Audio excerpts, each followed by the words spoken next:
నమస్తే ఎవ్రీవాన్. ప్రతి ఒక్కరి జీవితంలో వారి అవసరాన్ని బట్టి మనం ఒక ప్రాధాన్యత, అదే ప్రియారిటీ మాత్రమే. అవసరం తీరిన వెంటనే మన స్థానం ఒక ఆప్షన్, ఎంపికగా మారిపోతుంది. జీవితంలో మనం మన సర్వస్వాన్ని అర్పించినా కూడా కొంతమందికి మన విలువ ఏమాత్రం ఉండదు. ఎందుకంటే వారు మనని కాదు, మన చేత నెరవేర్పించుకోగల తమ అవసరాన్ని మాత్రమే చూస్తారు. మన బాధను మనస్ఫూర్తిగా అర్థం చేసుకునే వారే నిజమైన ఆప్తులు. ప్రయాణించే దారిలో పలకరించే బాటసారి మనల్ని పేరు మాత్రానికే పలకరిస్తాడు, కానీ మన బాధలను పంచుకునే బంధువు కాడు.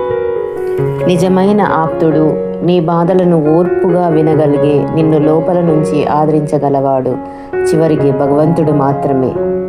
అందుకే భగవంతుడిని విశ్వసించు, ఆయన ఎప్పుడూ నిన్ను వదలడు.